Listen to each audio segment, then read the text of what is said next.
రైతులందరికీ నమస్కారం అండి. ఆంధ్రప్రదేశ్‌లో పాడి రైతులకు సంబంధించి ఒక ముఖ్యమైన అప్డేట్ అయితే వచ్చింది. అదేంటి అనంటే, పాడి రైతులు ఎవరైతే ఉన్నారో వారందరికీ పశువుల దానాను ఇవ్వాలని చెప్పి గవర్నమెంట్ అయితే నిర్ణయం తీసుకుంది. ఈ పశువుల దానా వచ్చేసరికి మనకు 50 కేజీల సంచి ఒక బ్యాగ్ అయితే ఉంటుందన్నమాట. ఇందులో 50% సబ్సిడీ మీద ఈ పశువుల దానానైతే పాడి రైతులకు ఇస్తున్నారు. ఈ 50% సబ్సిడీలో ఈ బ్యాగ్ వచ్చేసి 50 కేజీల బ్యాగ్ వచ్చేసి రూ. 1110 అనమాట. ఇందులో సగం మాత్రమే రైతు చెల్లించాలి. అలాగే సగం వచ్చేసి మనకు గవర్నమెంట్ సబ్సిడీ అనమాట.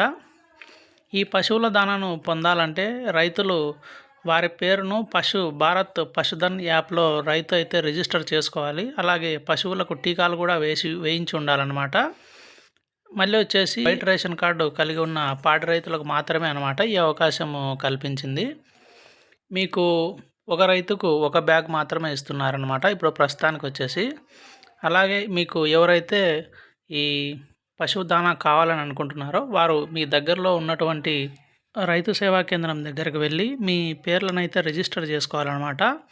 అలాగే రిజిస్టర్ చేసుకున్నప్పుడే మీరు మీ సబ్సిడీ డబ్బులు అక్కడ ఉన్నటువంటి వెటర్నరీ అసిస్టెంట్‌కు చెల్లించినట్లయితే అతను మీ పేరు మీద బుక్ చేసి వచ్చినప్పుడు మీకు ఈ 50 కేజీల ప్యాకెట్‌ని అయితే మీకు అందజేస్తారు. ఇదండి ఈ 50% సబ్సిడీ మీద ఇచ్చేటువంటి పశుదానా గురించి.